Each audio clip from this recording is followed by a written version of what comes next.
भगवान एक, ना भगवान विष्णु अलग है, ना भगवान ब्रह्मा अलग है, ना भगवान शिव अलग है, तीनों एक है। तीनों में कोई विषमता नहीं है। बस हमारी दृष्टि का भेद हो सकता है। हम जैसा चश्मा लगाएंगे वैसा ही तो हमको दिखेगा। हम पहले भी आपको कहें, काला चश्मा लगाओगे सब काला दिखेगा, लाल चश्मा लगाओगे सब लाल दिखेगा, पीला लगाओगे तो पीला दिखेगा। कामी को कामी नजर आता है, अहंकारी को अहंकारी नजर आता है, तृष्णावान को तृष्णावान नजर आता है, साहूकार को साहूकार नजर आता है, बेईमान को बेईमान नजर आता है, ईमानदार को ईमानदार नजर आता है, धर्मात्मा को धर्मात्मा नजर आता है, पुण्यात्मा को पुण्यात्मा नजर आता है, संत को संत, भगवंत को भगवंत नजर आता है, साधु को सब साधु नजर आते हैं। आपकी दृष्टि जैसी होगी सामने की सृष्टि वैसी ही नजर आएगी। संत तुकाराम जी को रात्रि में नींद नहीं आ रही थी, दरवाजे के बाहर जाकर बैठ गए थे। वहां से 4 चोर चोरी करने जा रहे थे। तुकाराम जी को लगा इतनी रात को ना जाने किसको कौन सा काम अड़ गया, चलो मैं इनकी हेल्प कर देता हूं। संत थे, सब संत नजर आ गए, साधु को सब साधु नजर आ गए। संत तुकाराम जी उनकी हेल्प करने के लिए, उनको सहयोग करने के लिए उनके पीछे जाने लगे। चोरों ने विचार करा तुकाराम आ रहा है, किसी को बता देगा। एक चोर ने कहा चिंता मत करो, अपनी टोली में शामिल कर लो। अपनी टोली में? हाँ। चारों ने कहा सुनो तुकाराम, हमारे साथ चल रहे हो, चलो, मना नहीं है, आधा आधा तुमको भी दे देंगे। तुकाराम जी को लगा कि इनका जो काम होगा आधा मुझे दे देंगे। अच्छा, हेल्प कर दूंगा, फ्री तो बैठा हूं रात को, करना क्या, आधी रात को फ्री तो हूं, चलो। तुकाराम जी जैसे ही गए तो चारों के चारों चोर एक सेठ जी के घर में घुसने लगे, प्रवेश करने लगे। तुकाराम जी बोले मैं चलूं काम करने के लिए। इतने में चोर बोले तुम नए नए हो, तुमको मालूम नहीं है, तुम यहाँ खड़े रहो, अभी आधे घंटे में हम बाहर आ रहे हैं, तुम्हारा हिस्सा तुमको देंगे। तुकाराम जी को लगा कि काम का हिस्सा है, मुझे देंगे। अब ये चोर तो अंदर गए, 1 घंटा हो गया निकल के नहीं आए, 2 घंटे हो गए नहीं आए। तुकाराम जी को लगा कि ये वही सेठ जी का घर है जहाँ रोज शिव महापुराण की कथा होती थी, ये वही सेठ जी का घर है जहाँ रोज रामायण गीता होती, भगवान का भजन होता। ये चारों की चारों तो भजन में बैठ गए और मुझे यहाँ छोड़ गए। मैं भी कितना पागल कि यहाँ खड़ा हूँ, अंदर जाता हूँ। और संत तुकाराम जी जैसे ही अंदर गए, अंदर जाकर उन्होंने जो भगवान का दर्शन करा, एक फोटो दिख गया उनको, फोटो में हरि विठ्ठल दिख गए। तुकाराम जी ने जेब में से करताल निकाली, निकालते से बजाने लगे विठ्ठल विठ्ठल विठ्ठल। जैसे ही करने लगे, चारों की चारों चोरों ने सोचा तुकाराम अंदर आ गया, चारों कोई पलंग के नीचे, कोई ऊपर छुप गए। इतने में सेठ जी के नेत्र खुल गए, सेठ जी बाहर आए, गुरुदेव आप आए हो। जिस गुरु को बुलाने के लिए मेरी जिंदगी लग गई, वो गुरु आज तक मेरे घर पर नहीं आया, आज आधी रात को मेरा गुरु मेरे दरवाजे पर आया। गुरुदेव आप आए हो, मैं अभी पानी लेकर आता हूं। और सेठ जी भागे पानी लेने के लिए। पानी लेने जैसे सेठ जी गए वैसे ही वापिस लौट कर आ गए, पानी नहीं लाए। और लेने गए थे पानी, वापिस आए और आते से पूछा गुरुदेव आप तो कभी अकेले नहीं जाते थे, आज अकेले कैसे आ गए गुरुदेव। संत तुकाराम जी बोले कौन बोलता है अकेले आए, 2 पलंग के नीचे 2 ऊपर हैं, कहा किसने कि अकेले आए, 2 नीचे 2 ऊपर। चोरों ने सोचा ये तो जूते खिलवाएगा, अब तो निकलो बाहर। चारों बाहर निकल के तुकाराम जी के पास खड़े हो गए। सेठ जी गए जल लेने, पानी पिलाया, अंदर गए श्रीफल लाए 5 माला लाए, 5 स्वर्ण की मुद्रा लाए, 5 को दी, प्रणाम करा। प्रणाम कर कर तुकाराम जी से कहा गुरुदेव ऐसी कृपा और करना, आते रहना। तुकाराम जी बोले वो तो इनकी कृपा है जो हम यहाँ आ गए, नहीं तो हम कैसे आते। इतने में तुकाराम जी वापिस बाहर निकलने लगे। सेठ जी ने चारों चोरों के चरण पकड़ लिए, भैया बड़ी करुणा करी आपने जो हमारे गुरुजी को लेकर आ गए।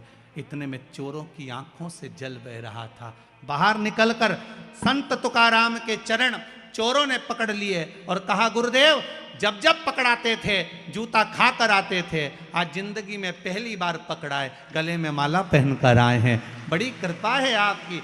इतने में तुकाराम जी ने कहा सुनो, संतों के पीछे चलोगे तो माला ही मिलेगी, और कामियों के पीछे, चोरों के पीछे चढ़ोगे तो जूते की माला ही मिलेगी। ये संत, साधु, सन्यासी, तपस्वी, साधक, उपासक, भगवंत जितने हैं, इनके पीछे चलने पर, भजन में जाने पर, कीर्तन में जाने पर, नाम स्मरण करने पर, भगवान की भक्ति में डूबने पर जो मिलता है वो दुनिया में किसी को नहीं मिल सकता। वो सुख है,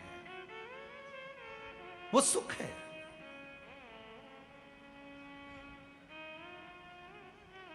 वो सुख कहीं नहीं मिल सकता। मैं कहने में पीछे नहीं हटूंगा।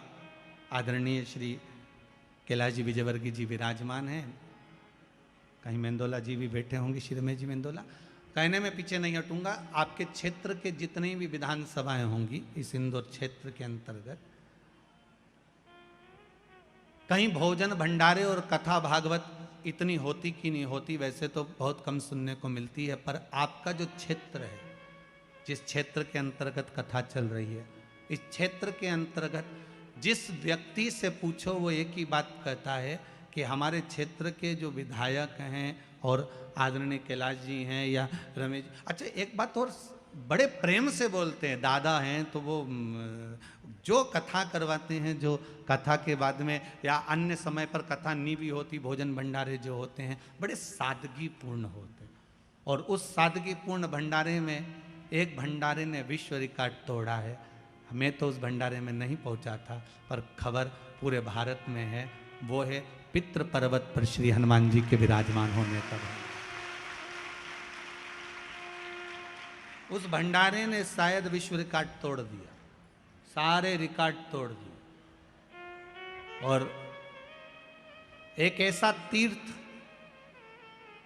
इंदौर नगर को दिया है, जीव रहे ना रहे, हम रहे ना रहे, परंतु वो तीर्थ अजर और अमर हो गया। ऐसा तीर्थ आदरणीय श्री कैलाश जी विजयवर्गीय जी ने, मेंदोला जी ने और इनके साथ की जो टीम है उसने जो प्रदान करी है, उसके लिए बहुत बहुत साधुवाद है। वो बहुत बहुत अच्छी एक पहल और एक आनंद, बाबा की कृपा सुख देने के लिए। और हो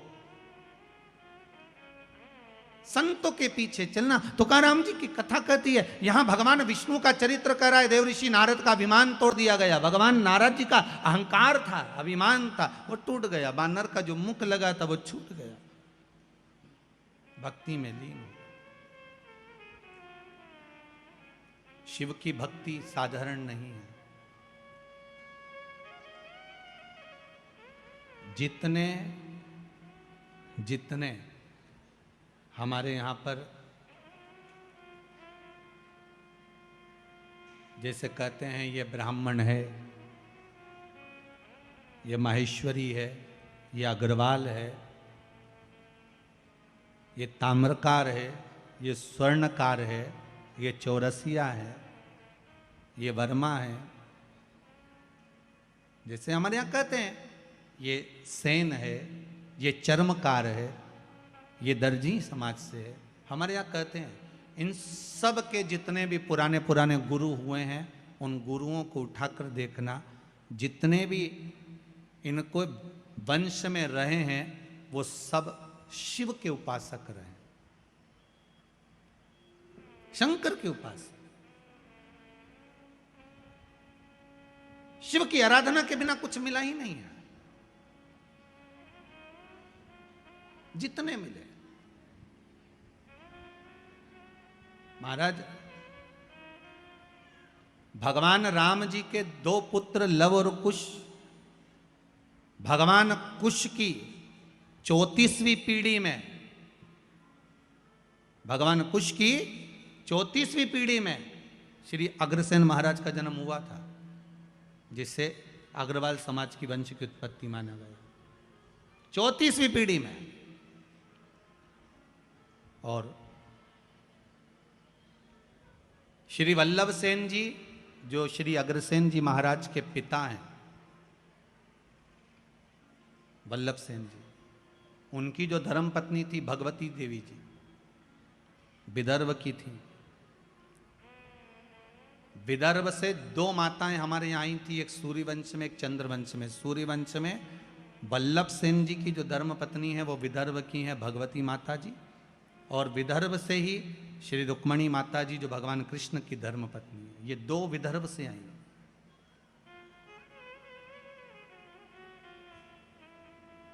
सिरसा हरियाणा से, प्रतापगढ़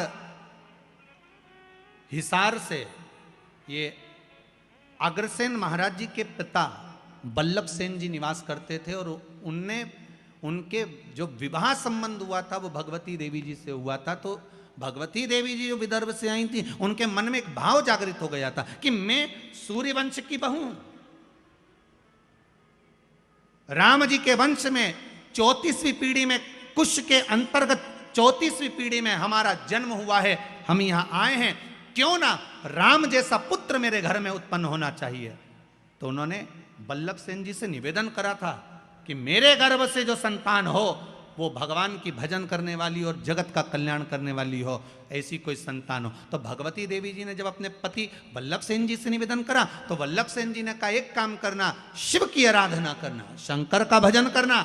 और वल्लभ सेन और माता भगवती देवी ने दोनों ने जब शंकर की आराधना करी, स्वयं शंकर भगवान ने आकर कहा कि तुम्हारे गर्भ में जो बालक होगा वो राम जैसा ही कीर्तिवान होगा, कोई साधारण नहीं हो सकता। और मां भगवती के गर्भ से जो बालक हुए वो अग्रसेन जी हुए। और एक बात का स्मरण आपके जीवन में रहे, जैसे मां अहिल्या ने हर पल, माता अहिल्या हर पल शंकर जी को साथ लेकर चलती थी, ऐसे ही अग्रसेन महाराज जब जब किसी काम से, जैसे हिसार के अंतर्गत जब पानी नहीं गिरा तो उन्होंने शंकर का अनुमोदन करा और शिव भगवान प्रकट होकर उनके लिए जल वृष्टि कर गए। देखो हमारे यहाँ के जितने जितने पूर्व में चाहे राजा रहे, महाराजा रहे, संत रहे, साधु रहे, ये शिव के उपासक रहे। आपसे भी निवेदन है, संपूर्ण जितने भी लोग इस पावन कथा को सुन रहे हैं, एक बूंद भी अगर जल की शिव पर समर्पित होती है तो उसका फल आपके खाते में लिखा जाता है, अलग नहीं जाता। हाँ ये जरूर है, थोड़ा समय लगता है, दुख आया है, पूर्व के कर्म के अनुसार आया है, तो थोड़ा दुख काटने में समय तो लगता है। बाबा से रोज निवेदन करो ना, रोज भजो श्री शिवाय नमस्तुभ्यं, श्री शिवाय नमस्तुभ्यं, श्री शिवाय नमस्तुभ्यं। भगवान से रोज प्रार्थना करो। भोला सब दुख काटो, ओ भोला सब दुख काटो,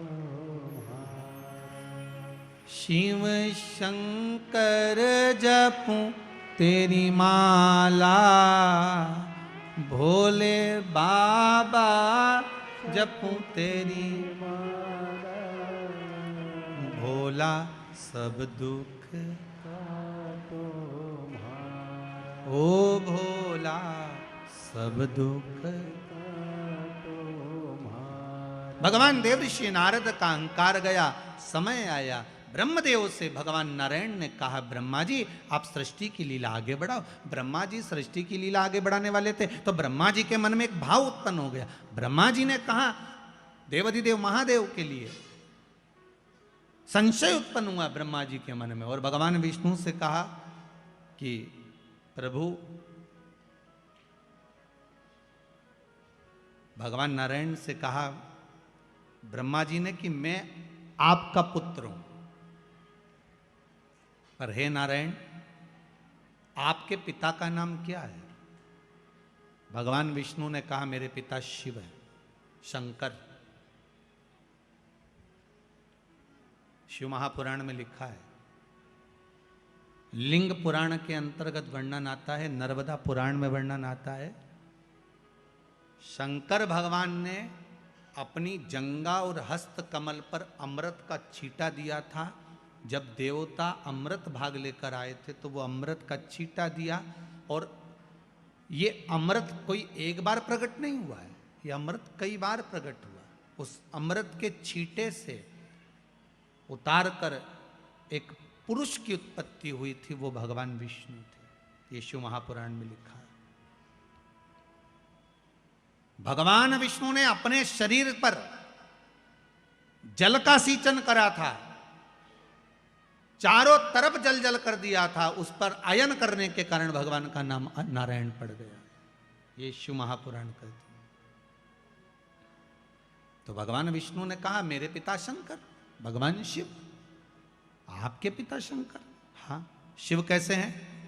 भगवान विष्णु ने कहा ये सामने पर्वत है, अपन इसको घुमाते हैं, प्रकट करते हैं शंकर भगवान को। दोनों ने मिलकर जो पर्वत को घुमाना प्रारंभ करा, उसमें से एक लिंगायत आकृति प्रकट हो गई। जैसे ही लिंगायत आकृति प्रकट हुई, भगवान शंकर के सामने, जैसे ही भगवान विष्णु के सामने लिंग प्रकट हुआ, लिंग प्रकट होते से ही भगवान शंकर ने कह दिया नारायण मैं सामने प्रकट हो गया हूं, मांगो तुम्हें क्या चाहिए। भगवान विष्णु कहते हैं मैंने मांगने के लिए आपको प्रकट नहीं करा, मैंने तो केवल आपको नमन करने के लिए ब्रह्मा जी को आपका स्वरूप दिखाना था कि मेरा पिता कैसा है, उसको बताना था, इसलिए प्रकट किया। अच्छा, हाँ,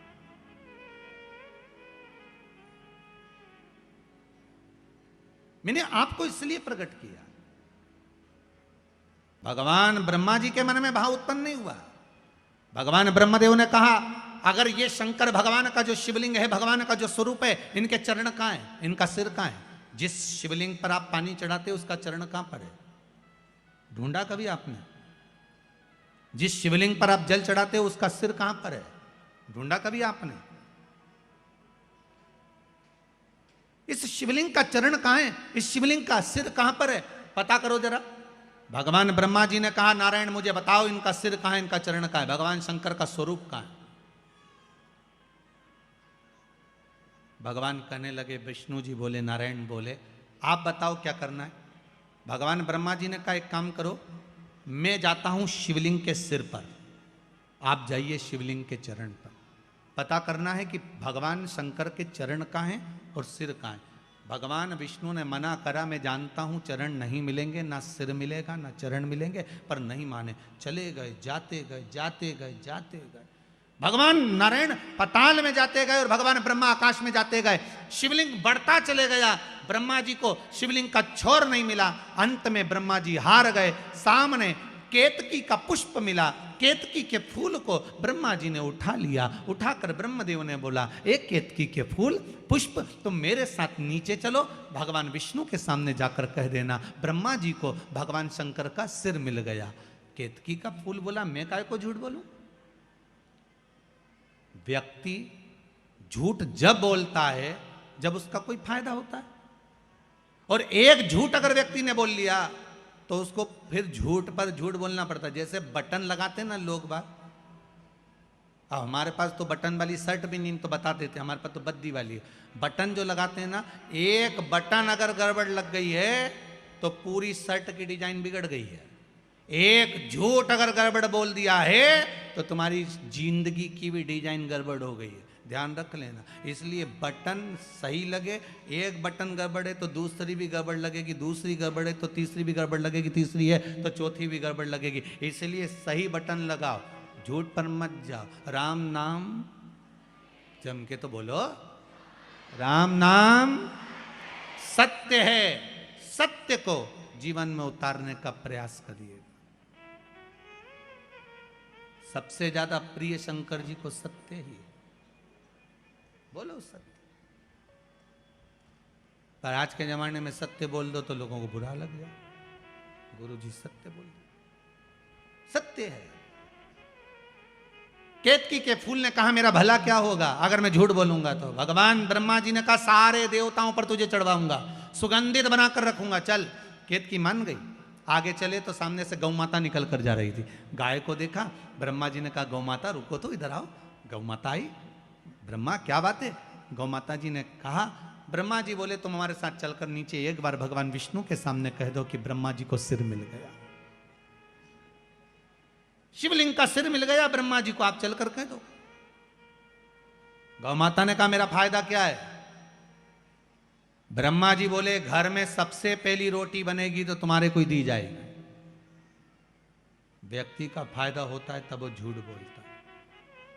गौ माता ने झूठ कह दिया, ठीक है चलो। ब्रह्मा जी नीचे आए। भगवान विष्णु ने पूछा, ब्रह्मदेव आपको भगवान शंकर का सिर मिल गया? ब्रह्मा जी बोले, नारायण पहले आप बताओ कि आपको भगवान के चरण मिल गए? भगवान विष्णु ने पहला ही शब्द सत्य का बोल दिया कि मुझे शंकर भगवान के चरण नहीं मिले। अब एक बार सत्य बोल दिया तो फिर झूठ बोलने की बात ही नहीं। जिस दिन शंकर भगवान ने भगवान ब्रह्मा के सामने, शिवजी के सामने सत्य बोला था, उस दिन से भगवान विष्णु का नाम सत्यनारायण पड़ गया। क्या नाम पड़ा? सत्यनारायण। अब पूछोगे गुरुजी ये कथा कहाँ से ली है कि भगवान विष्णु का नाम सत्यनारायण पड़ा? तो स्कंद पुराण में सत्यनारायण जी की कथा को निकालना, उसमें लिखा है भगवान नारायण ने एक बार सत्य कहा था भगवान शंकर जी के सामने कि मुझे चरण नहीं मिला, तो भगवान विष्णु का नाम सत्यनारायण पड़ गया। अब भगवान विष्णु ने कहा, ब्रह्मदेव आपको शंकर भगवान का सिर मिल गया? ब्रह्मा जी बोले, हाँ मिल गया। ना मानो तो केतकी के फूल से पूछो। जब तुम सत्य बोल रहे हो तो प्रमाण देने की जरूरत क्या? सत्य को प्रमाण चाहिए क्या? नहीं। प्रमाण किसको चाहिए? असत्य को। असत्य को प्रमाण।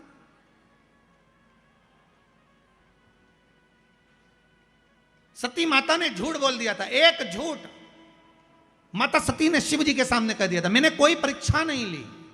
शंकर जी जान गए ये परिवार तोड़ देगी। परिवार कब टूटता है? अच्छे अच्छे संबंध कब खत्म हो जाते हैं? व्यक्ति के सारे अच्छी मित्रता, संबंध, प्रेम कब खत्म हो जाता है? जब व्यक्ति झूठ बोल जाता है, असत्य बोलना।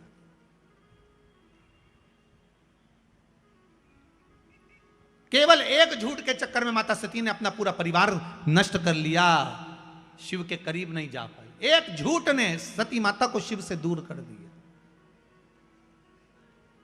असत्य बोल दी। अब आज माता भगवान ब्रह्मा जी ने कहा, मेरे को भगवान विष्णु का, भगवान शंकर का सिर मिला है। शिवलिंग में से आकाशवाणी हो गई, ये ब्रह्मा झूठ बोल रहा है, झूठ बोल रहा है। ब्रह्मा जी बोले, आकाशवाणी झूठी है, ना मानो तो केतकी के फूल से पूछ लो।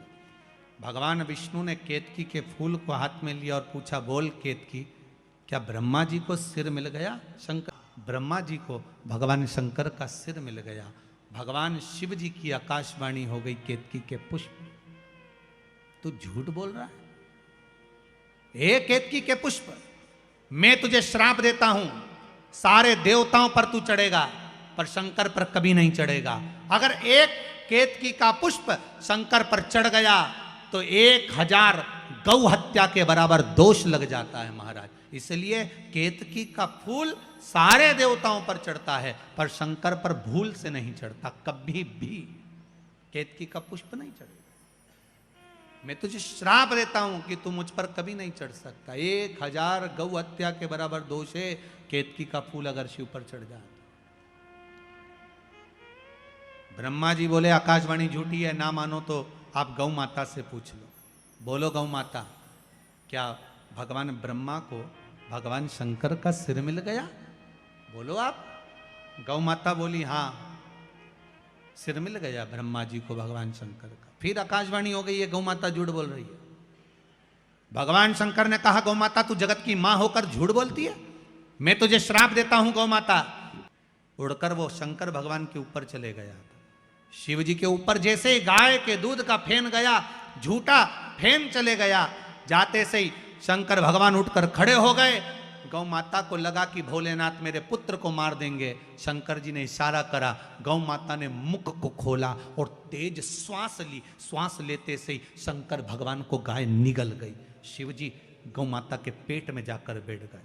7 रात्रि तक भगवान शंकर गौ माता के पेट में बैठे रहे।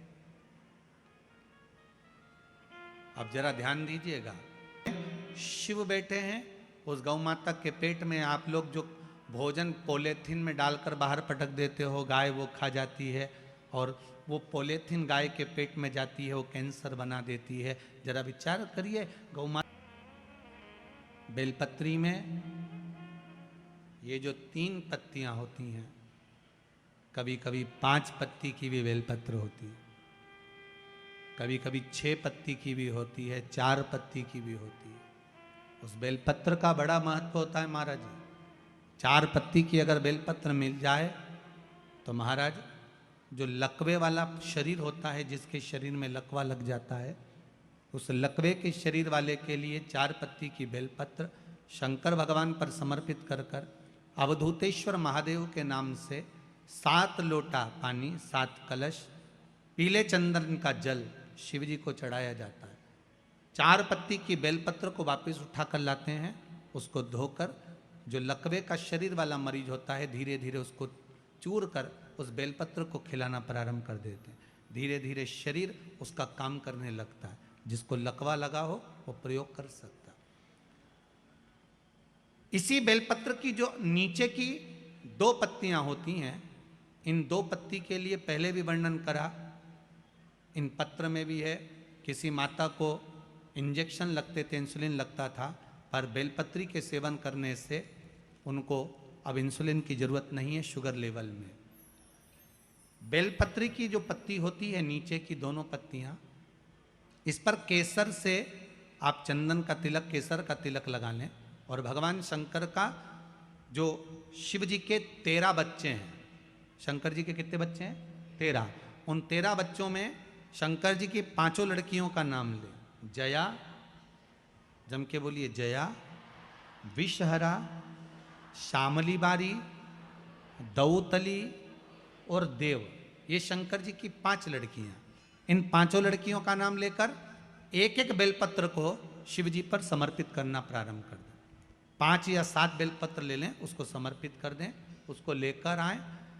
जब बेलपत्र शुगर वाला व्यक्ति या बीपी वाला व्यक्ति या थायराइड वाला व्यक्ति खाए तो एक एक बेलपत्र सबसे पहले नीचे की पत्ती को तोड़ ले, जो नीचे की 2 पत्तियां, इसको तोड़कर खाना प्रारंभ करे। फिर आखिरी में ऊपर की पत्ती को खाए। 3 दिन लगातार कर कर देखिए, शुगर लेवल में आ जाएगी। अभी तो कथा चल रही है, आज तो दूसरा ही दिन हुआ है, खाकर तो देखो, 4 दिन तो हम भी यहीं हैं, तो शुगर लेवल में आपको मिलेगी। शिव का स्मरण करिए। पर शंकर भगवान की 5 लड़कियों के नाम मत भूलना। पहली, जम के बोलो जरा, जया। दूसरी, विषहरा। तीसरी, श्यामली बारी। चौथी, दौतली। और 5वीं, देव। ये शंकर भगवान की 5 लड़कियां हैं जो औषधि का काम करती हैं। शिव जी की ये 5 लड़कियां औषधि प्रदान करती, साधारण नहीं है। मेरा शिव औषधि। भोलेनाथ से निराला यहां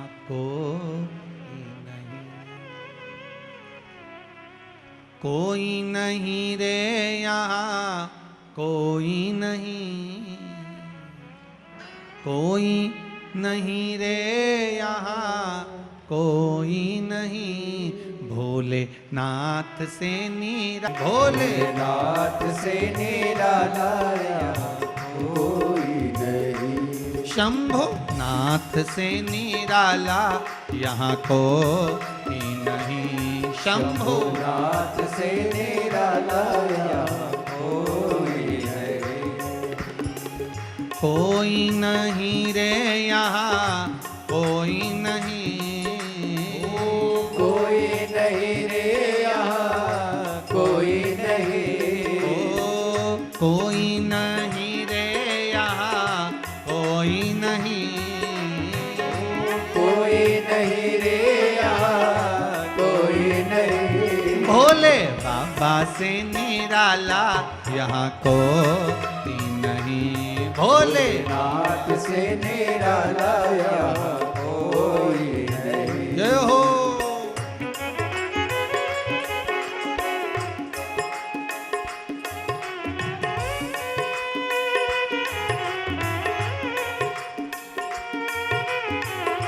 जय हो।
शिव का डमरू डम डम बोले, अगम निगम के भेद ये खोले। शिव का डमरू डम डम बोले, अगम निगम के भेद ये खोले। शिव का डमरू डम डम बोले, अगम निगम के भेद ये खोले। शिव का डमरू डम डम बोले, अगम निगम के भेद ये खोले। ऐसा डमरू बजाने वाला कोई नहीं, ऐसा डमरू बजाने वाला कोई नहीं।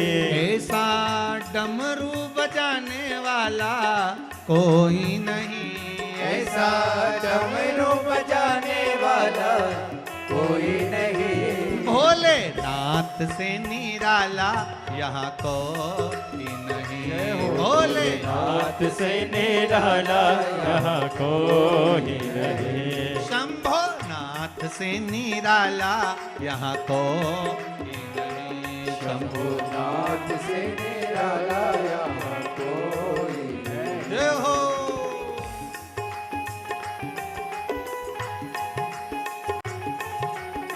जय हो। जितने बाहर वाले गेट जय के पास हो। खड़े हैं वो भी दोनों हाथों से ताली बजाते हो, जय हो।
आया जब जब करमट बदले, पाप चमकते अगले पिछले। काया जब जब करवट बदले, पाप चमकते अगले पिछले। काया जब जब करमट बदले, पाप चमकते अगले पिछले। काया जब जब करवट बदले, पाप चमकते अगले पिछले। ऐसा जोग जगाने वाला कोई नहीं। ऐसा ज्योति जगाने वाला कोई नहीं। ऐसा जोग जगाने वाला कोई नहीं। ऐसा ज्योति जगाने वाला कोई नहीं। भोलेनाथ से निराला जय हो। यहाँ कोई नहीं। भोलेनाथ नाथ से ने कोई नहीं। शंभुनाथ से निराला यहाँ कोई नहीं। शंभु नाथ से निराला यहाँ कोई नहीं। ओ कोई नहीं रे यहाँ कोई नहीं। ओ कोई नहीं रे यहाँ कोई नहीं। ओ कोई नहीं रे यहाँ कोई नहीं। कोई नहीं रे यहाँ कोई नहीं। भोलेनाथ से निराला जय हो। यहाँ कोई नहीं। भोले नाथ से निराला यहाँ कोई नहीं। भोले बाबा से निराला यहाँ कोई नहीं। भोलेनाथ से निराला यहाँ कोई नहीं। भोलेनाथ से निराला यहाँ कोई नहीं। भोलेनाथ से निराला यहाँ कोई नहीं। शंभुनाथ से निराला यहाँ कोई नहीं। शंभुनाथ से निराला यहाँ कोई नहीं। हर हर भगवान शिव की कथा कह रही है। शिव ओघड़ दानी, त्रिकालदर्शी, कैलाशी, अविनाशी शिव। ब्रह्मा जी के सामने भगवान शिव की साक्षी में भगवान नारायण के सम्मुख में झूठ बोल दी है गौ माता। गाय ने झूठ बोल दिया। अब आकाशवाणी कर रही है, ये गाय माता झूठ बोल रही है, ये झूठ कर रही है। ब्रह्मा जी बोले ये आकाशवाणी झूठी है, ये आकाशवाणी जो हुई है ये झूठी है। क्रोध आ गया। महाराज शिव महापुराण की कथा कर रही है। जैसे ही सुना कि आकाशवाणी झूठी है, भगवान शंकर भगवान को क्रोध आ गया और शिव को क्रोध आया और भोलेनाथ जी ने उसी समय भोलेनाथ जी ने अपने चरण का नख तोड़ा और पैर का नख तोड़कर भगवान उस नख को फेंका। काल भैरव प्रकट करने, काल भैरव प्रकट हो गए।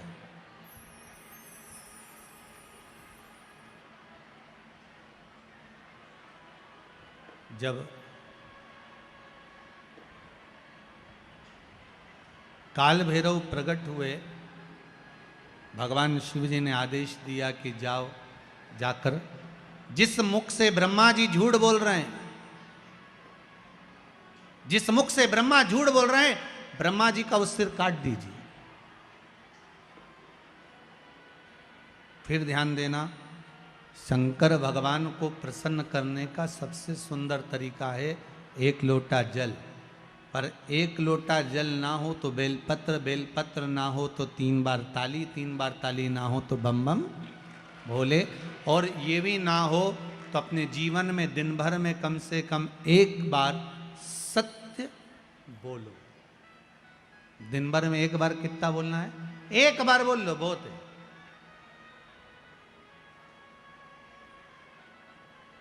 जीवन का सबसे ज्यादा सुख सत्य बोलने में प्रकट हो जाए। सत्यम शिवम सुंदरम, सत्य प्रिय है मेरे भोलेनाथ। हर हर महा, भगवान की प्रियता सत्य में, सत्य में प्रियता में। शंकर भगवान की कथा कर रही, ओगढ़धानी त्रिकालदर्शी मेरे कैलाशी की कथा कर रही, मेरे बाबा की कथा कहती है। भगवान शिव काल भैरव को प्रकट करे। काल भैरव ने ब्रह्मा जी का सिर काट दिया। सिर लुढ़कता गया, लुढ़कता गया, लुढ़कता गया, तो भी वो मस्तक झूठ बोलता रहा। मस्तक अभी भी झूठ बोल रहा है कि आकाशवाणी झूठी है। अब सिर कट गया, सिर कटने के बाद भी सिर लुढ़कता लुढ़कता झूठ बोलता गया। ब्रह्मा जी के रक्त, जो सिर कटने पर जो रक्त निकला, वो रक्त से एक नदी प्रकट हो गई जिसका नाम है कर्मनाशा। कौन सी नदी है? जरा जम के बोलिए। कर्मनाशा नदी प्रकट हो गई। भगवान शिव ने कहा ये कर्मनाशा नदी ब्रह्मा जी के सिर कटने पर प्रकट हुई है। ये कर्मनाशा नदी भारत की पर एक ऐसी नदी है जिस नदी पर कुत्ता भी पानी नहीं पीता। भारत की भूमि पर केवल एक नदी ऐसी है जिस पर पक्षी भी अपनी चोंच उस नदी के पानी को नहीं लगाता, वो कर्मनाशा।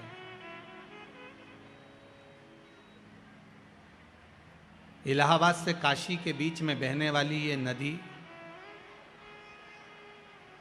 वैसे तो 14 किलोमीटर की है, पर आजकल अगर लोग नेट पर सर्च करते हैं तो वो 20 किलोमीटर की दिखती है। अब हो सकता है उसका विस्तार हुआ हो, पर शिव महापुराण में, लिंग पुराण में वो 14 किलोमीटर है।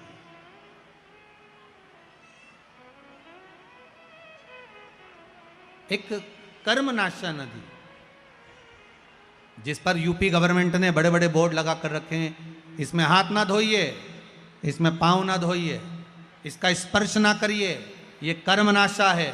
7 पीढ़ी में किसी ने उद्यापन करा हो, दान करा हो, कन्यादान, वस्त्र दान, मुद्रा दान, स्वर्ण दान, अन्न दान, उपास, व्रत, कुछ भी करा होता है, 7 पीढ़ी में अगर किसी ने करा हुआ है और उस पीढ़ी का व्यक्ति अगर कर्मनाशा नदी को छू लेता है, उसका पानी का स्पर्श हो जाता है, तो 7 पीढ़ी में करा गया सारा कर्म नष्ट हो जाता है। वो कर्मनाशा नदी आज भी बहती है, जो ब्रह्मा जी के रक्त से बनी। विद्वान लोग आज भी उस नदी के पास नहीं जाते, उस नदी के करीब में नहीं पहुंचते।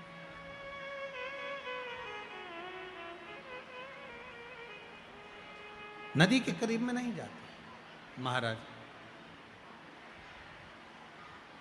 शंभु शरणे पड़ी, एक निवेदन अगर आप लोग स्वीकार करें तो, सभी लोग अगर स्वीकार करें तो, बैठे बैठे ही थोड़ा थोड़ा सा खसक जाइए। बाहर पानी आ रहा है, इसलिए आप थोड़ा थोड़ा सा बैठे बैठे खसको, खड़े मत होइए, बैठे रहिए बस। उसको थोड़ा सा आप स्वीकार करिए, जिससे आप लोग आराम से बैठे रहें। बैठे बैठे खसक जाओ। आप शंकर के भगत हो, शिव आपके हृदय में बैठा हुआ है, बस आप उसको स्वीकार करते हुए कुछ देर की और बात है, सबको विराजमान कर लीजिए। हर हर महा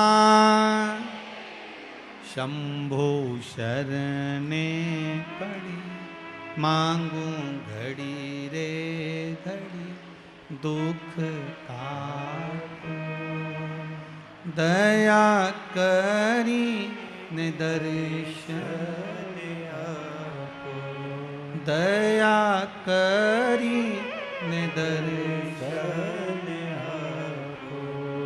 भगवान ओगढ़दानी त्रिकालदर्शी कैलाशी।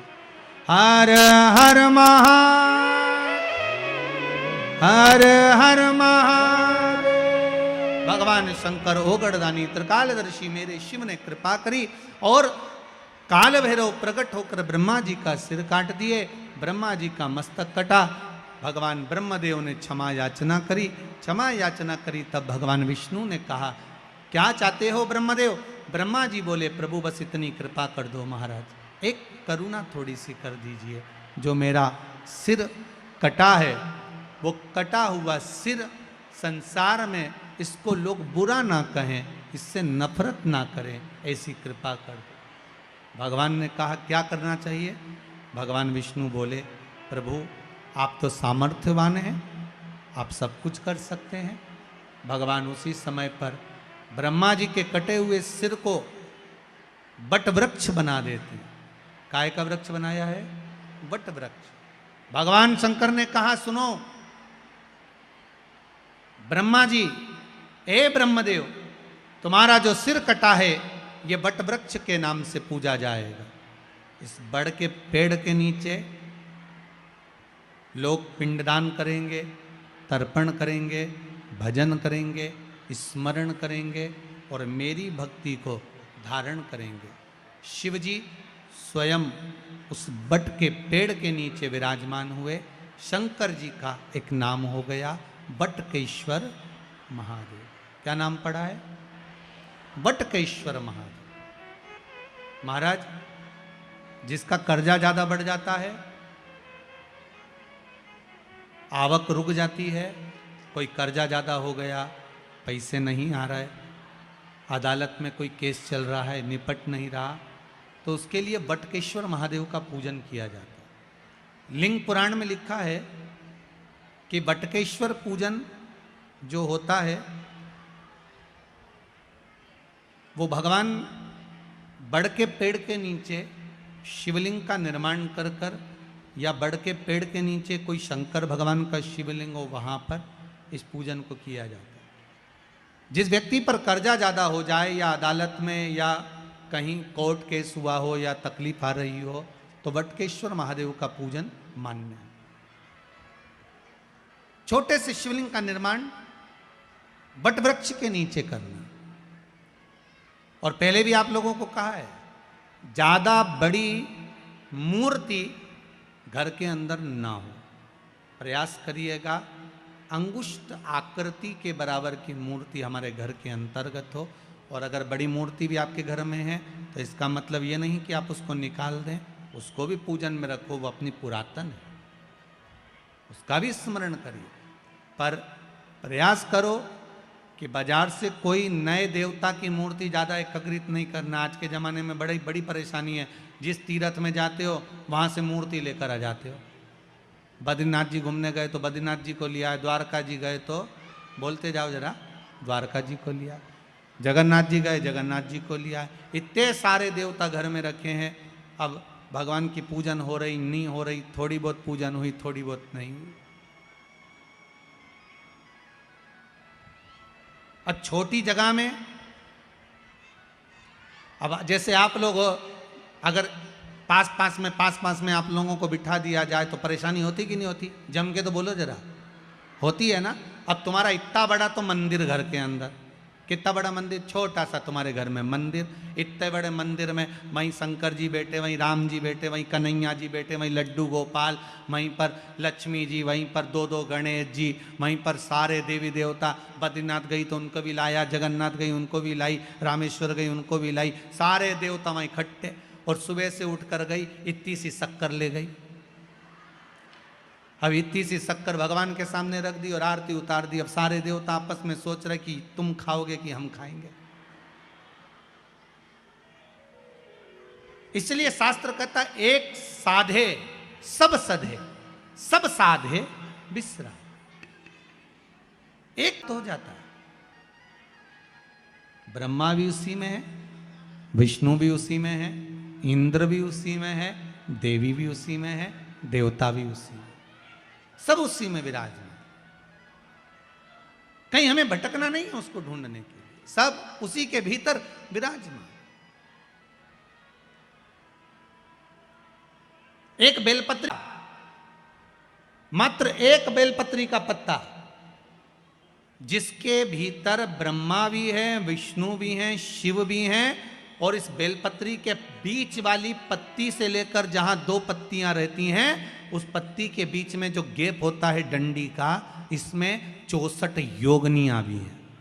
64 योगनियां देवियां भी इसके अंतर्गत विराजमान है। और उस डंडी के नीचे जहां दो पत्ती है, इस दो पत्ती के नीचे की जो लंबी डंडी रह जाती है, इसमें 33 कोटि देवताओं का भाग है।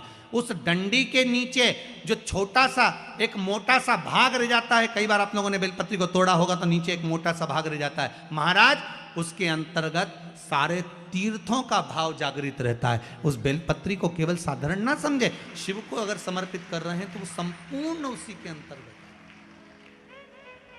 संपूर्ण।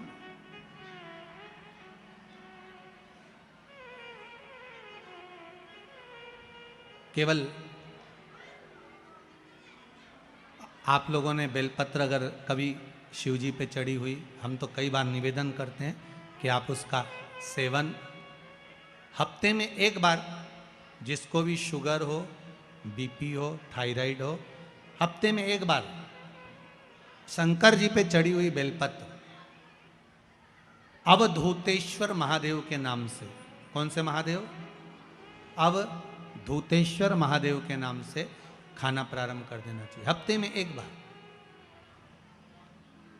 और जिसके भी घुटने में प्रॉब्लम रहती है या डॉक्टर ने बोल दिया कि घुटना बदलना पड़ेगा, तो उनके लिए निवेदन है, शिवरात्रि के दिन रात्रि को 12 बजे शंकर जी पे चढ़ी हुई बेलपत्र, भगवान शंकर पर चढ़ी हुई बेलपत्र, शिव जी के मंदिर पर ही बाहर खड़े होकर शिखर का दर्शन कर कर उस बेलपत्र को चबा चबा कर खा लीजिए। घुटना बदलने की जरूरत नहीं पड़ेगी, कभी भी घुटना बदलने की जरूरत नहीं। और कई लोगों ने प्रैक्टिकल करके देखा है, आपके बीच में ही लोग बैठे होंगे, बहुत सारे लोग आपके भीतर बैठे होंगे, कई लोग बैठे होंगे जिन्होंने उस प्रैक्टिकल को करा होगा, जिन्होंने किया होगा, और कई लोगों को उसका लाभ प्राप्त हुआ होगा, कई लोगों। अब शिव महापुराण की कथा कर रही है, शंकर का चरित्र का, ओगरदानी मेरे त्रिकालदर्शी की कथा कर रही है। महाराज ब्रह्मा जी से कहा, ब्रह्मदेव, भगवान शिव का नाम बटकेश्वर महादेव पड़ गया, बड़ के पेड़ के नीचे मेरे शंभु मेरे शंकर विराजमान हो गए। आगे जो पावन चरित्र आया है शिव महापुराण का, जैसे आपको वर्णन किया। ब्रह्मा जी ने भगवान शिव से पूछा कि सृष्टि का निर्माण कैसे करना है, वो दर्शन आप कराइए।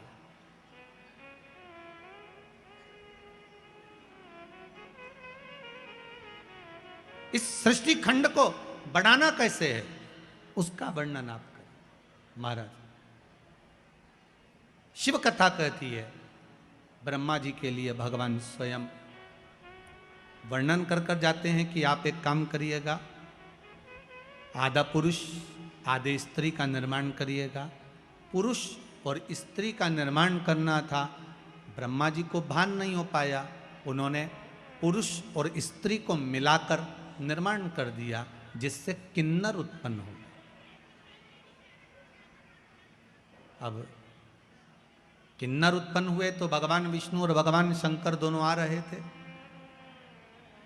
मेरे शिव आ रहे थे। भगवान विष्णु ने देखा कि चारों तरफ किन्नर ही किन्नर हैं, जहां देखो किन्नर नृत्य कर रहे हैं, ताली बजा रहे हैं, स्मरण कर रहे हैं।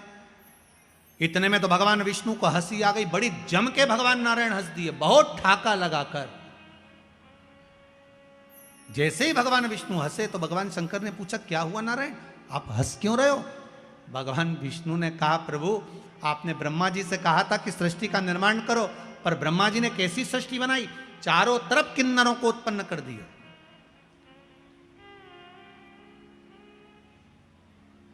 सबसे पहली सृष्टि का निर्माण में किन्नर उत्पन्न हुए थे, इसलिए आज भी शुभ कार्य में, घर के मंगल विवाह में, बच्चों का जन्म होता है, उसमें किन्नर आमंत्रित होते हैं और किन्नरों को कुछ देना पड़ता है।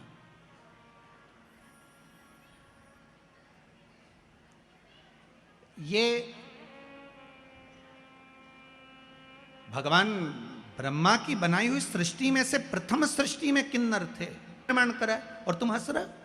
शिव महापुराण की कथा कहती है, कभी अंधे को देखकर मत हंसो, कभी लूले को, विकलांग को, चरण नहीं, हाथ नहीं, बहरा है कोई, वाणी से विहीन है कोई, उसको देखकर कभी नहीं हंसना। शिव महापुराण की कथा कहती है, एक जन्म हमको लेना पड़ता उसी के जैसा जिस पर हंसे हैं हम। और भगवान विष्णु को भी लेना पड़ा किन्नर का अवतार, भगवान नारायण को भी किन्नर बनना पड़ा है, केवल हंस दिए थे थोड़ा सा। और भगवान विष्णु जो ठहाका लगाकर हंसे, शंकर भगवान ने कह दिया, नारायण आप ब्रह्मा की बनाई हुई सृष्टि पर किन्नरों पर हंसे हो, आपको पृथ्वी पर जाकर किन्नर बनना पड़ेगा, आपको भी किन्नर बनना पड़ेगा। भगवान विष्णु की आंख में से जल बह गया, नारायण रो दिए, शिव आप मुझसे कह रहे हो कि मुझे किन्नर बनना पड़ेगा? हाँ, क्योंकि आप ब्रह्मा की बनाई हुई सृष्टि पर हंसे हो। और आया समय, जिस समय पर पांडव और कौरवों का युद्ध प्रारंभ होना था, कुरुक्षेत्र की भूमि पर जब युद्ध करने के लिए कौरव और पांडव पहुंचे, तो कुरुक्षेत्र की भूमि पर चंडी प्रकट हो गई। कुरुक्षेत्र की भूमि पर चंडी प्रकट हुई और चंडी ने कहा, सुनो कौरव और पांडव, ये भूमि मेरी है, भूमि पर युद्ध करने से पहले कौरवों को अपने परिवार में से किसी एक की बलि देना पड़ेगी और पांडवों में से परिवार में से किसी एक की बलि देना पड़ेगी, तब तो तुम इस कुरुक्षेत्र की भूमि पर युद्ध लड़ सकते हो। अब कौरव तो खुश हो गए, क्योंकि हम 100 भाई, एक आध अगर बलि में मर भी गया तो 99 तो बचेंगे, पर दुख तो पांडवों को था, 5 में से एक मर गया तो फिर युद्ध कैसे होगा। भगवान कृष्ण को चिंता व्यापने लगी, टेंशन पड़ गया मेरे ठाकुर को, चिंता व्याप गई, करना क्या है। तब भगवान कृष्ण को याद आया, अर्जुन जिस समय द्रौपदी को विवाह कर कर लेकर आया था, लाकर द्रौपदी को जब खड़ा करा, माता कुंती से कहा, मां देखिए हम क्या लेकर आए, और माता ने कह दिया 5 वही बांट लो। द्रौपदी ने अर्जुन से पूछा, क्या बात है? अर्जुन ने कहा, तुम्हें 5 पतियों की पत्नी बनना पड़ेगी। द्रौपदी ने कहा, मैं पत्नी बनने को तैयार हूं, पर शर्त एक है, मेरे कक्ष में 1 वर्ष में 1 पति रहेगा।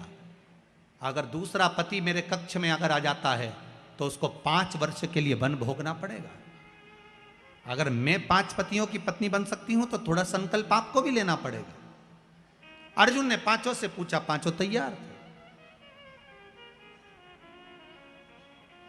आज जिस भीम के साथ में द्रौपदी रह रही थी, इतने में एक ब्राह्मण दौड़कर अर्जुन के पास में आए। अर्जुन, अर्जुन, मेरे पुत्र को सिंह उठाकर ले गया है, मेरे बेटे को बचा लीजिए अर्जुन, जल्दी बचाओ। अर्जुन ने कहा मेरा गांडीव कहाँ है? ढूंढते ढूंढते अर्जुन उस गांडीव को लेने के लिए भीम के कमरे में चले गए, भीम के कक्ष में चले गए। और द्रौपदी ने उसी समय पर कह दिया, सुनो अर्जुन, तुम भले गांडीव उठा कर ले जाओ और उस ब्राह्मण के बच्चे को बचा लो, पर तुम्हें 5 वर्ष के लिए वन जाना पड़ेगा। अर्जुन ने कहा मैं स्वीकार करता हूं। 5 वर्ष के लिए अर्जुन बन गए। नागों की कन्या उलूपी के साथ में अर्जुन का विवाह हो गया। एक पुत्र का जन्म हो गया जिसका नाम आरावन था। क्या नाम था? आरावन। पुत्र को जन्म देकर अर्जुन वहीं पर छोड़कर अपने राज्य में आ गए। आज भगवान कृष्ण ने अर्जुन से कहा, अर्जुन, पांडवों में से किसी एक की बलि देना है। तू जब वन में गया था तो तेरा एक बेटा हुआ था, उस बेटे को लिया, बलि उसी की चढ़ाएंगे। जाओ, है तो पांडवों का ही, जाओ लेकर आओ। आरावन को लेकर आए। आरावन ने कहा पिताजी चिंता मत करो। उसको नहीं मालूम था कि मेरी बलि चढ़ने वाली है, उसको नहीं मालूम था कि मेरी बलि चढ़ जाएगी।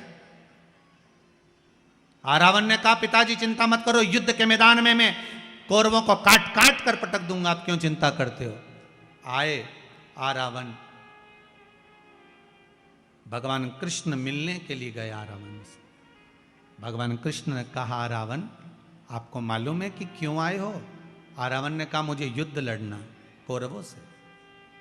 आरावन आपको मालूम नहीं, आपकी बलि चढ़ना है। कौरव और पांडवों में से एक एक बलि जाना है चंडी देवी को प्रसन्न करने के लिए। कौरवों में से एक जा रही है तो पांडवों में से भी एक जाना है, इसलिए आपको लेकर गए हैं, आपकी बलि चढ़ना है। आरावन आपको दुख नहीं होगा? आरावन कहते हैं मैं बलि चढ़ने को तैयार हूं, मरने को तैयार हूं अपने पिता के लिए, अपने परिवार के लिए, पर बात इतनी सी है मैं कुंवारा हूं। अगर कुंवारा मर गया, मैं कुंवारा हूं, और अगर कुंवारा मर गया तो शिव महापुराण, अग्नि पुराण, पद्म पुराण, विष्णु पुराण, नर्मदा पुराण, लिंग पुराण, नारद पुराण, ब्रह्मवेत्ता पुराण, ब्रह्म पुराण, सारी पुराणे कहती है कुंवारी अवस्था में अगर कोई मर जाता है तो ना तो उसकी तिलांजलि होती है, ना उसका तर्पण होता है, ना उसका पिंड होता है, उसकी मुक्ति नहीं होती। कोई गया जी में जा जाकर कुंवारी अवस्था वालों का कितना भी पिंडदान कर दे तो भी उसका मोक्ष नहीं होता। कोई ब्राह्मण को कितना भी भोजन करा दे तो भी कुंवारी अवस्था वालों का मोक्ष नहीं होता। कोई बद्रीनारायण में जाकर ब्रह्म कपाली कर दे तो भी कुंवारी अवस्था में मरने वालों की मुक्ति नहीं होती। तो फिर कुंवारी अवस्था में अगर मैं मर जाऊंगा तो मुझे मोक्ष कैसे मिलेगा? इसलिए मेरा एक विनती स्वीकार करोगे? भगवान कृष्ण ने पूछा क्या? आरावन कहता है मेरी शादी कर दो, इसके बाद मेरी बलि चढ़ा दो। भगवान ने मन में विचार करा, कल बलि चढ़ना है, आज ही का दिन बचा है, शादी के लिए लड़की कौन तैयार होगी? फिर भी तैयारी करो। भगवान कृष्ण ने अर्जुन, भीम, नकुल, सहदेव सबसे कहा जाकर ढूंढो, कोई लड़की मिल जाए। चारों तरफ ढूंढा पर कोई लड़की नहीं मिली जिससे विवाह करना था। कौन देगा लड़की? जिस पिता को मालूम है कि कल मरने वाला है, बेटी बेधव्य हो जाएगी, कौन देगा?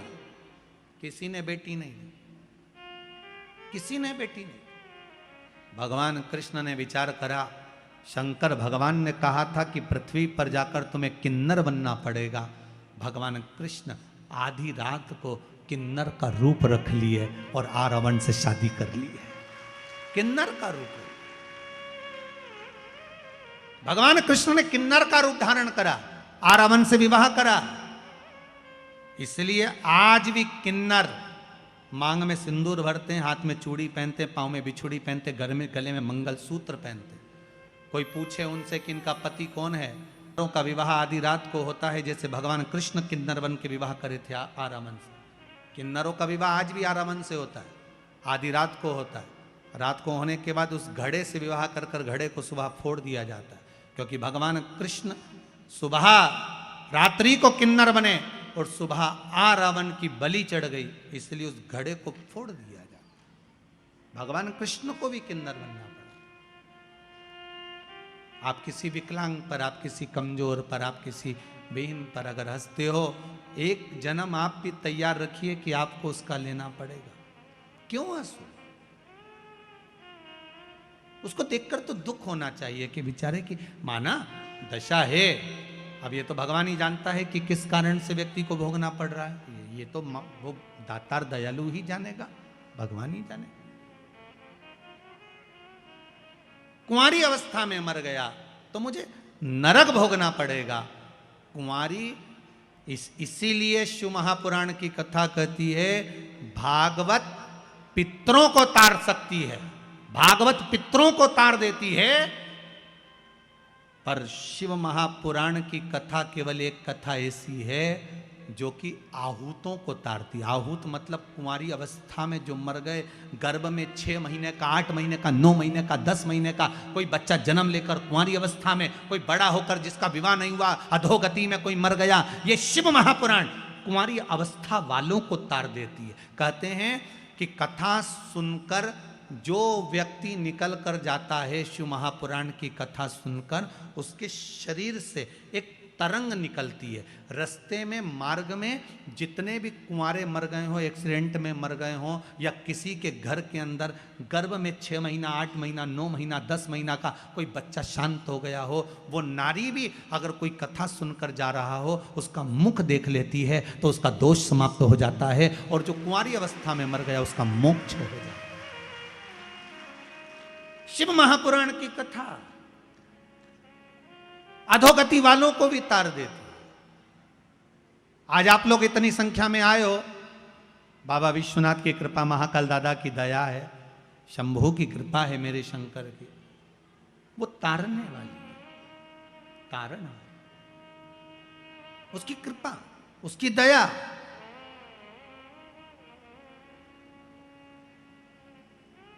और एक बात आपको कहेंगे, आपको तो गौरवान्वित होना चाहिए, माहिल्या की नगरी के हो,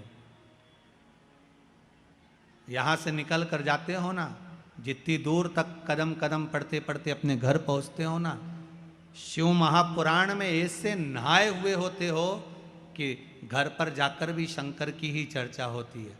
आप यहां सुनते हो तो परिवार वाले टीवी पर सुनते हो, शिव की ही चर्चा होती है। और कई कई तो ऐसे हैं कि रात्रि को नींद भी नहीं आ रही होगी कि सुबह वापस जाना है, कथा में पहुंचना। और इतने बाहर बाहर से लोग आए हुए हैं इंदौर नगर में। इंदौर के लोग तो हैं ही कथा सुनने में, पर बाहर के भी बहुत लोग आए। कितने लोग जरा बाहर से आए, जरा हाथ उठाओ जो बाहर से आए हुए हैं, हाथ हिलाओ जरा जम जम के।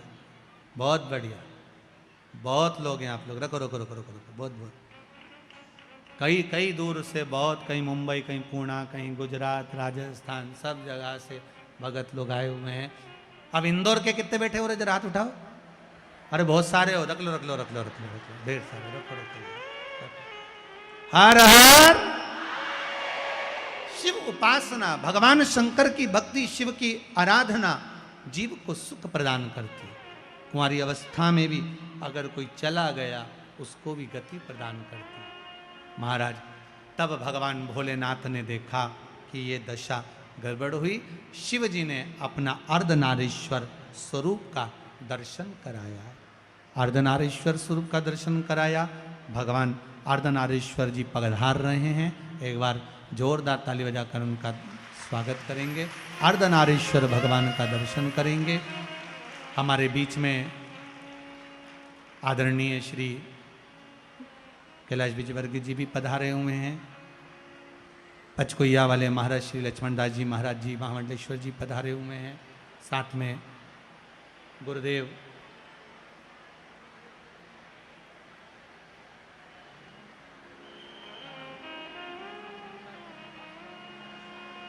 आदरणीय श्री शंकराचार्य जी महाराज श्री पधारे हुए हैं। अपन सब आनंद लें।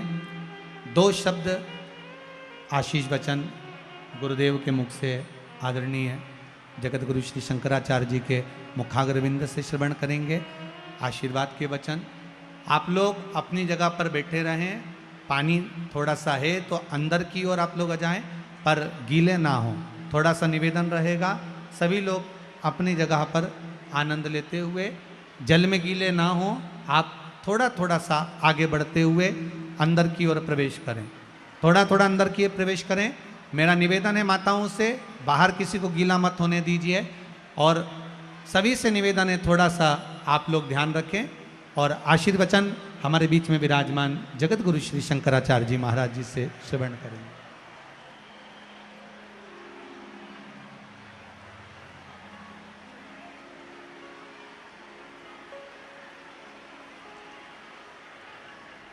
बोल काशी विश्वनाथ भगवान की गुरुदेव का आशीष वचन, उसके बाद में आरती। तब तक हमारे बीच में विराजमान आदरणीय विजयवर्गीय जी, आदरणीय मेंदोला जी यहाँ पर अर्धनारीश्वर भगवान का पूजन करेंगे और उसी बीच में हम लोग गुरु जी से आशीर्वाद प्राप्त करेंगे।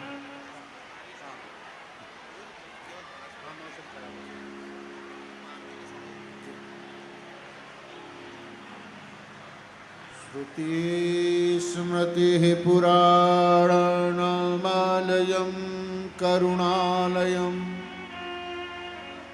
नमामि भगवत्पादं शंकरं लोकशंकरं शंकरं शंकराचार्यं केशवं वादरायणं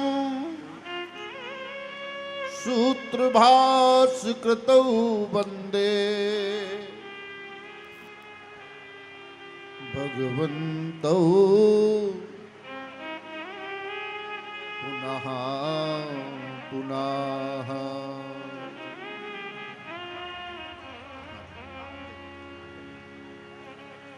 सत्यम आप सभी लोग अपनी जगह पर भले खड़े हैं, त्रिकालावाद्यम। बाहर पानी आ रहा है, इसका ध्यान रखें। गुरुदेव के मुखाग्रबिंद से थे 5 मिनट का आशीर्वचन लेकर उसके बाद आरती करेंगे। आप लोग परेशान ना हो, पानी में कोई भी गीला ना हो, शांतिपूर्वक आप लोग अपने स्थान पर खड़े रहिए। 5 मिनट का सुंदर आशीर्वचन।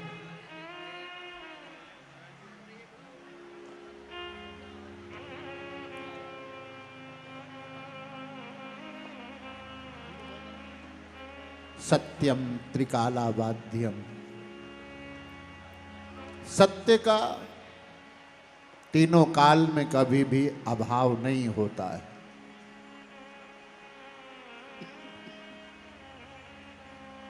इसलिए सच्चिदानंद स्वरूप, सच्चिदानंद स्वरूपा शिव और शक्ति का अनुपम संयोग आप सब श्रवण कर रहे हैं। जल की बूंदें भी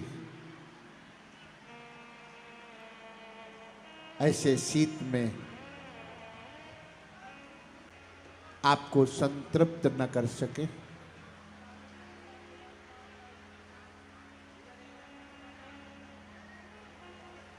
भगवान मूर्ति के रूप में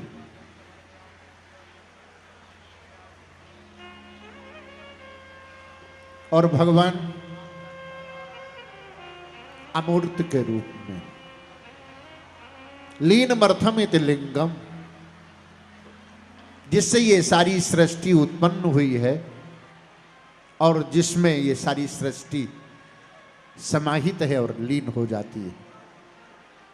इसलिए माता के रूप में जलप्रिया कही गई है। शिव में शक्ति का संयोग जलप्रिया के रूप में है। इसलिए जलप्रिया, जिसको जलाधारी बोलते हैं, वो जलाधारी जलप्रिया है। इसलिए जहां शिव विराजमान हो और वहां जल वृष्टि होने लग जाए तो ये भी एक शिव और शक्ति का संयोग है। आप सबके लिए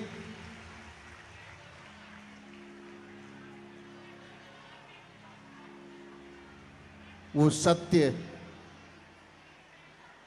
सनातन के रूप में आगे आपकी साधना को बढ़ाने वाला हो।